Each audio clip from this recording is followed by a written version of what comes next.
Hello, everybody. I'm Chip Brewster with Nexstar Media. Welcome into another episode of We Witnessed. For those that aren't familiar with the company, Nexstar Media Group, you might be familiar with one of our nearly 200 local TV stations, and we like to tap into that local news expertise to take a look back as a part of being a part of this country and all of the events that have taken place. We have witnessed many events that have taken place both at a local level, but really captured a national zeitgeist, if you will.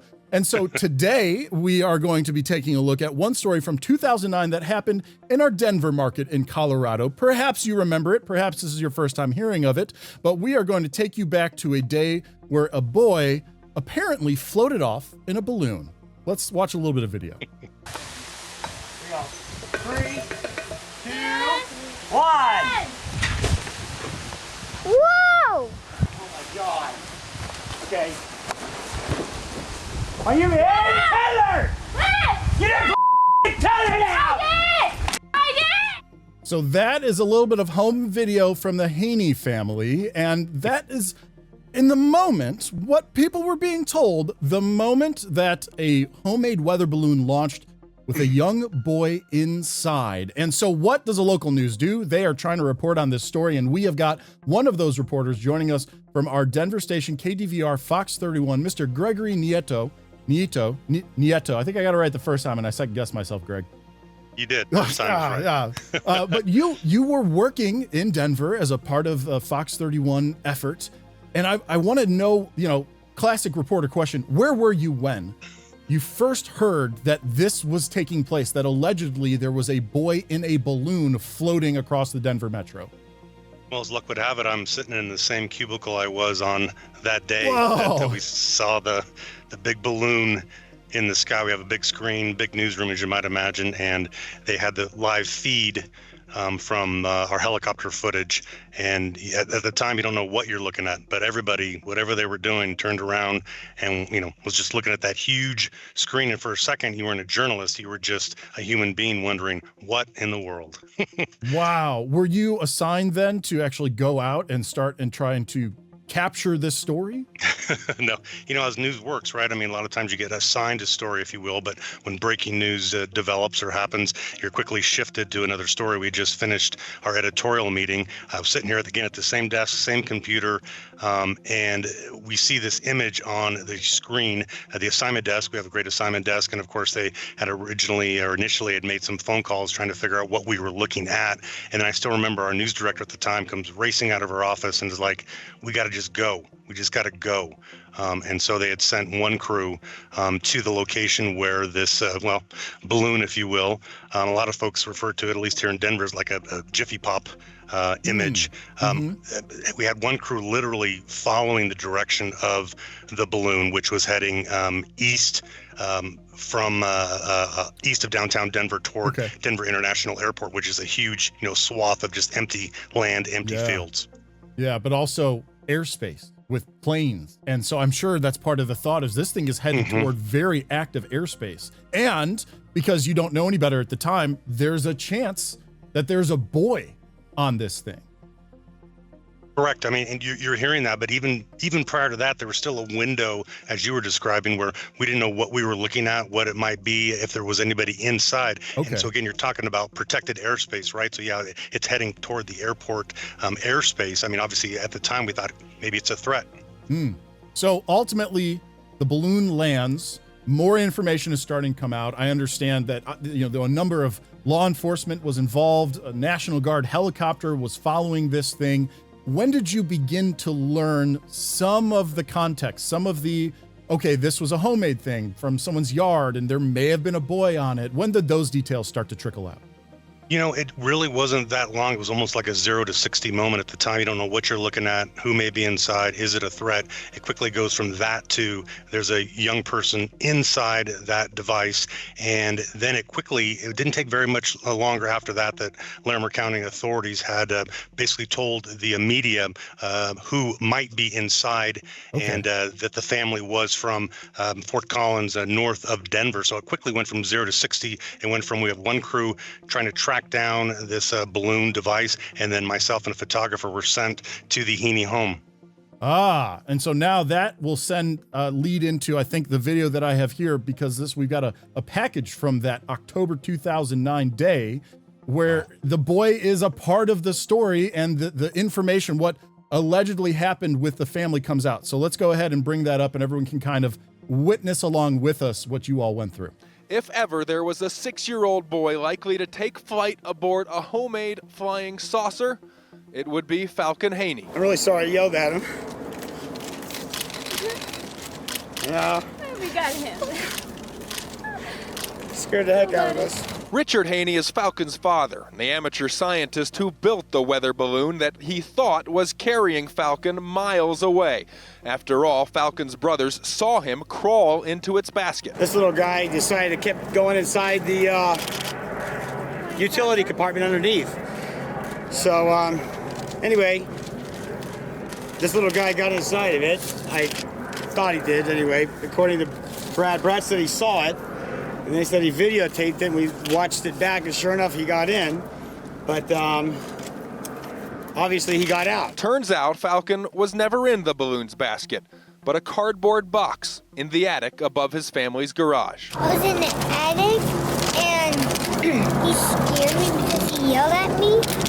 That's why I went in the attic. If I heard chatting, I didn't want to come out really soon, or else he'll yell at me and I'll probably get in trouble. But for a few hours, Richard had no idea his son was so close, no idea where he was or if he was even alive, especially after the balloon landed without Falcon inside. That tore me apart. The only thing I could think of was that he had fallen out. In the end, Richard is thankful that all he lost was a science experiment. This is a relief. We're going to watch him a lot closer. So, at this time, you're there. What you know is what you're being told, basically, what the family is saying they believed happened, that this balloon, so 6-year-old Falcon, they thought was trapped inside. It reached 7,000 feet, it flew for 90 minutes, traveled about 50 miles, as you said, landed 12 miles northeast of the Denver airport. And then he wasn't found inside, but at one point along the way, someone reported seeing something fall from it. And so, the things are kind of lining up where you believe this family. I mean, yeah, at the time, I feel like you don't have any other choice but to believe, that, wow, how could this happen? And this poor, young man being either, trapped or stuck inside and falling out. So, yes, I mean, you're following the logical sequence of events that's being, in many ways, confirmed by the family. And then, of course, the, authorities are just kind of relaying what the family's telling them. So, yeah, you're thinking it's following, a semi-logical sequence. What were some of those other stories that were being covered related to this that you recall? In the days after, because I mean, if you remember, this really was a story that was solved or resolved in less than 24 hours. When you think about it, when you first spot the device or the balloon, if you will, from that point to knowing that Falcon was not inside of it and everybody was accounted for, really wasn't a whole lot of time in between start to finish. But I think the thing that stands out the most about that 24 hours and maybe the couple days after is the amount of immense media attention in that Fort Collins neighborhood, around the Heene home. Obviously not just Denver or Colorado media, but really media from throughout the world. And I think what really stood out the most to me, was the quick relationship I developed with Richard over that span of time. And B, as you might imagine, the folks in that neighborhood were really getting sick of the attention. And I think in part because they felt all along that this wasn't a legit, oh my gosh, my son got caught in this device and thank God he's alive. And so there were a couple of national stories at the time of folks who lived in that neighborhood that, in some cases actually went after the media because they were tired of us being there. Why do you think it captured such a level of national attention that it did? Especially because he wasn't in it. It just ended up being a homemade balloon that floated away. I think just those words right there, right? I mean, especially if you're in the news business or you watch the news or you're just curious about the world around you, after a while, you get kind of used to some of the same type of stories, if that makes sense. I mean, sometimes, tragic endings, sometimes happy stories, the weather, traffic, fill in the blank. But I mean, when in your lifetime are you ever going to hear those words, some sort of device that looks like, a Jiffy Pop bag or balloon flying over the skies and a little boy's inside? I just think even though we all knew that it really wasn't legit, so to speak, I think people are still talking about it. I mean, we have a photographer here in the newsroom that says he was in San Diego at the time and they were glued to that newsroom screen, right? Because you just don't hear about, even in the news business, you're like, wow, all these elements are like, wow, never heard of that before. Have you, it's hard to compare stories because they're all so unique. But like up to that point, had you been through anything like that before where it was this local, a balloon out of a backyard in Fort Collins that you had to go report on, and then suddenly it's everywhere? It's on late night talk shows and SNL and all of these other media outlets picking it up in some form or fashion. Yeah, no, I mean, I've covered a number of high-profile, crimes, murders, homicides, and done, similar interviews like we're doing right now with different publications. But yeah, you can't fill in the blank with everything that was involved, everything that from the moment that it was first spotted until, even up until this moment. I mean, the family itself is very, we'll just say iconic or different, right? I mean, they stand out for many different reasons. So I mean, you sprinkle that into the overall story, and it's a story that still resonates, after all this time. In fact, I still have, a balloon boy picture that I keep in one of my offices because I sometimes I'm getting ready. I'm like, I can't believe it myself. Wow. After all this time. Yeah, because 2009, so it was 16-ish years from when we're recording this right now. Are you even still doing interview? This is special, but outside of your Nexstar interview requirements? I did I had a request for a publication. They just wanted some perspective from someone who kind of from start to finish was, in the newsroom when it started. And then, like I said, I quickly developed a relationship with Richard that, on a very smaller level or scale remains today. So I think they wanted to hear a little bit about, how that relationship developed in such a short amount of time. But yeah, it's good, right, to kind of go back in time, if you will. And like I say, it's an image, a visual that if you're a certain age, I don't think you'll ever forget. Yeah, and hopefully some people are watching this and they didn't witness it and they're going, wow, and it's kind of having that same impact on them. Obviously, they're getting the full story all in one go, but nonetheless, the idea of what had allegedly happened it captures the attention. Now, you mentioned going into the neighborhood that some of the neighbors were suspicious to begin with. And then, of course, there was the now infamous Larry King live interview that happened later that night. I wish I could show it to you all. I don't have rights to his content. Correct, but during that interview, it was Falcon who was overheard saying, well, Daddy, weren't we just doing this for the show? Which that also started to launch a little bit of suspicion. And so as a part of the investigation, law enforcement holds press conferences to update the media, thus the public, on how things are going. And it was the next day that you can tell me if this was the sheriff or just someone from the sheriff's department, but they brought that up and you all did a story on it. Let's take a listen. Profession have to operate on facts and what we can prove and not what the public might think. Larimer County Sheriff Jim Alderton makes one thing clear.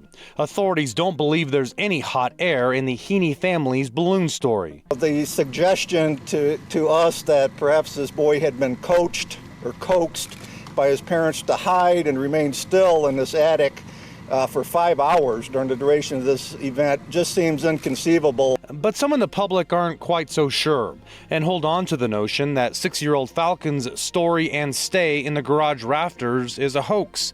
Those naysayers say the cost of yesterday's 5-hour search should fall into the hands of the Heenes, a search more than 80 Larimer County personnel assisted with. As for cost, determining what it costs at this point is the least of our worries. But money for the search, the sheriff adds, can be recouped from a state search and rescue fund that comes from hunting and fishing license fees. And while law enforcement believes the Heenes now, if they find out the family is speaking less than the truth, they could face a Class 3 misdemeanor. We spent a lot of time, a lot of money, a lot of resources in this, and if there's criminal conduct associated with it, even though it's minor, we do need to send a message, and we need to get to the bottom of it and assure the public that we're doing our job to the best as we can. Greg Nieto, Fox 31 News. And so obviously the comments made by law enforcement didn't age very well. In fact, didn't age very well not that much longer after this interview. But I just wanted to kind of end this first segment by pointing out that it didn't take long for people to openly loudly question some of the veracity of the comments the family was making. So, Gregory, we're going to take a really quick break. And when we come back, we're going to now dig into the aftermath and how it was discovered that ultimately this was indeed a hoax. Stay tuned for those details, everybody.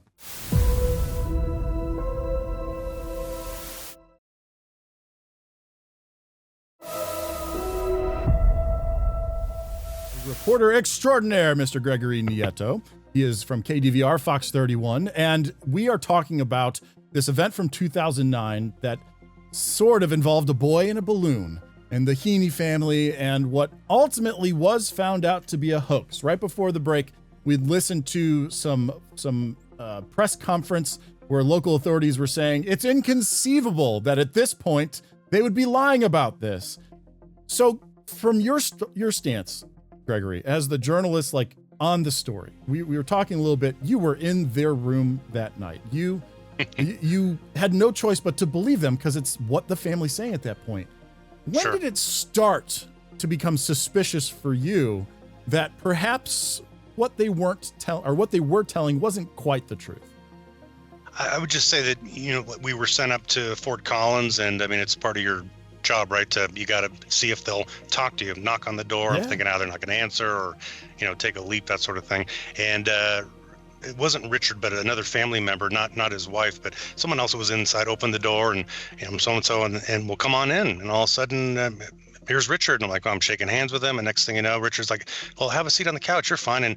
And I was the only one in there. So I kind of looked around like, well, is there another, other media in here, or what that, And so to answer your question, initially it was all about, oh my gosh, I'm just, I'm hoping for the best for your family. Yeah. And, I think charisma at times can be obviously great and powerful, but I think it can be kind of telling.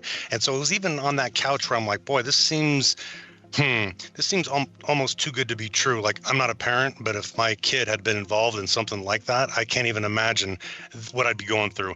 And I didn't sense a whole lot of that at the time. Okay. It did seem kind of like we talked about off camera. Hey, come on in. I mean, you were with which stations you with? Okay, and he was very nice and congenial and all that sort of good stuff. And everybody in there was very nice. It just seemed like, I thought there'd be a different tone to that living room. Interesting. And we talked, I mentioned briefly anyway, the Larry King Live interview, which had a lot of people suspicious. You brought up the neighbors, which I feel like maybe a lot of people don't realize, a little more suspicion to it. Well, Fox31 decided to bring in an expert to actually analyze and deconstruct the way that the family had been talking about the incident. And this is a great story. So we're going to bring you all once again back to October 2009, when this is fresh on everyone's minds and people are trying to figure out, was this a hoax or was this real? Watch this. Whoa! Dr. Marianne Watson is a psychologist and professor with 30-plus years experience analyzing human behavior. She agreed to rewatch now infamous videos of the Heene family, looking for behavioral signs that someone might be lying. Rapid speaking, so that might be something you would see. Changes in voice tone, you might see if someone is confabulating lying. From the first news conference. I'm really sorry I yelled at him.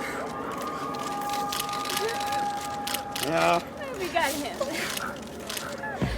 Scared the heck out of us. He had his son in his arms, Scared the heck out of us. Which would indicate that he's sort of covering in a way. Did you know there were a lot of people downstairs looking for you when you were up in the attic?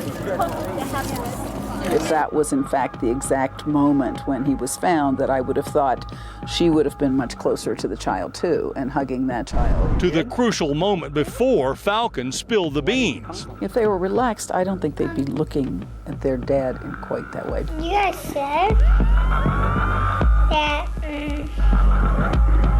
we did this for the show. See, now that's interesting. I hadn't noticed that before. No. You know, she's saying no. No. He's saying no. Yeah. As if to say, no, that's not the correct answer. That's not the answer that you were supposed to give. And then Richard losing his cool. Let me interrupt this real quick. Getting defensive very, very quickly is a sign of misrepresenting information, and it seemed like a pretty quick defensive response on his part. And through all the bizarre antics, focusing on Richard, she says, becomes almost a smokescreen. I guess I pay more attention to the children's behavior, and somehow I'm more skeptical about their looking and how they respond to their dad. And it seems almost like there's some fear or, wanting to make sure that they get good direction. As I watch the mom in particular, it concerns me that she's not much more protective of the 6-year-old. I see some things that could lead me to say, no, it may not be accurate at all. But acting training, she says, may have helped mask some of the easier to spot traits of lying. He does a pretty good job, really, of presenting it, so it's not too surprising that the police and sheriffs and so forth were finding him very believable. Obviously well planned if it's not true, and pretty authentic if it is. Dave Young, Fox 31 News. Good way to put it. So look at that. Yeah, the analysis taking place. People are asking those questions. So now, Gregory, this is where I'm looking for the answers. When was it that, whether it was you, partners, law enforcement, that it was finally like, yes, okay, this is a hoax. They were lying.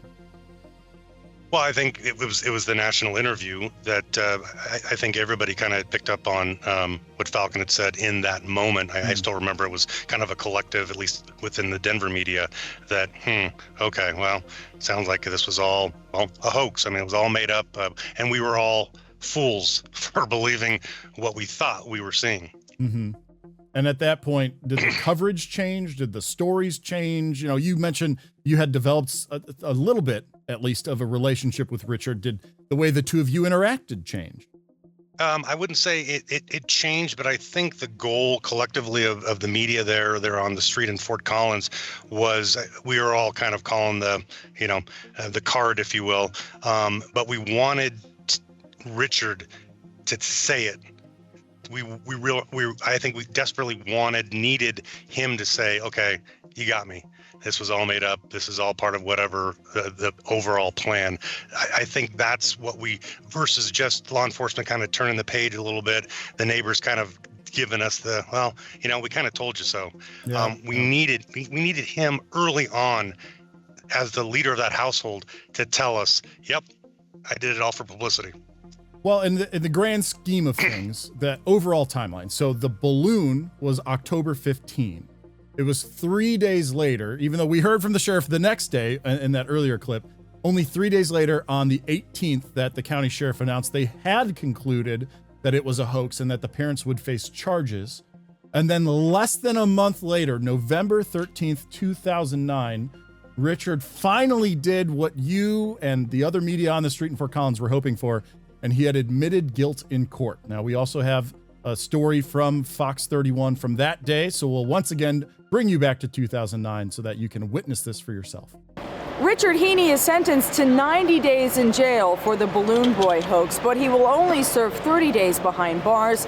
The other 60 will be served in work release. He also received 4 years supervised probation. His attorney says the sentence is not about justice, but about vengeance. I do want to reiterate, I'm very, very sorry. Richard Heene choked back the tears. And I want to apologize to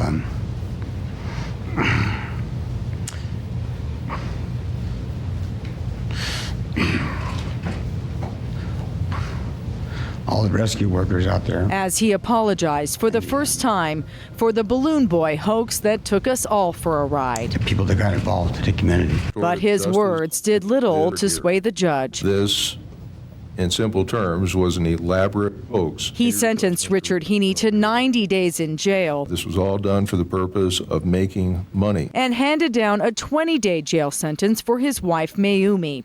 Both will be on probation for the next 4 years, and neither are allowed to profit from the event. Whoa! The event, of course, is the balloon launch that captured the world's attention when the couple claimed their 7-year-old son, Falcon, was inside. You guys said that we did this for the show. Falcon later admitted it was for the show on live TV.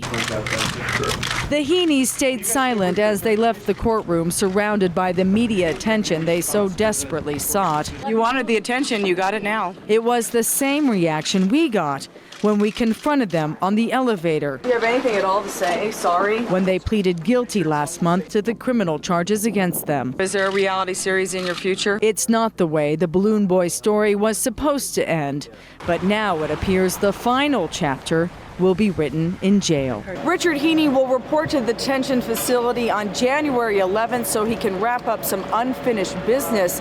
The Larimer County Sheriff's Department wants him to pay $45,000 in restitution. The FAA has proposed an $11,000 fine.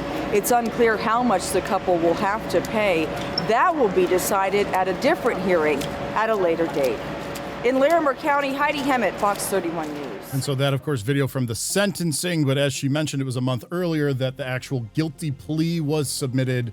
And yes, you got, Gregory, that answer from him saying, yes, this was a hoax. Now, interestingly, I didn't realize this until I was doing a little research for this. Maybe you're aware, he was pardoned, him and his family pardoned in 2020 by the governor. Do you know more to the story on that piece of this?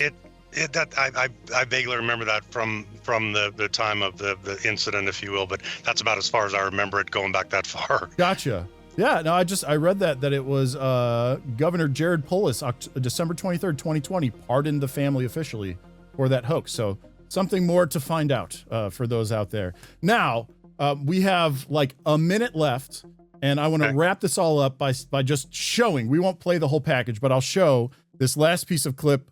Gregory, can you set this up for us? Let's see here. Which clip is this? This is what happened to the balloon. Oh yeah, I mean, you're talking. I mean, as you might imagine, and to this day, right? I mean, there's such a media circus at the time, and there continues to be. It's really a piece or a slice or a piece of foil of Colorado history. So you had a local shop that wanted to literally buy the balloon, if you will, and to kind of keep it for posterity's sake, and eventually perhaps even donated it to the Colorado State Museum to be officially documented, and it's a piece of history that we can still witness today. So you can see the balloon from the Balloon Boy hoax. Like you said, it's still being talked about. Here we are, still talking about it. Well, Gregory, I appreciate you taking us back to that time in 2009 when you witnessed something that really captured the national zeitgeist, and I'm sure everyone out there appreciates you sharing history with us as you lived it.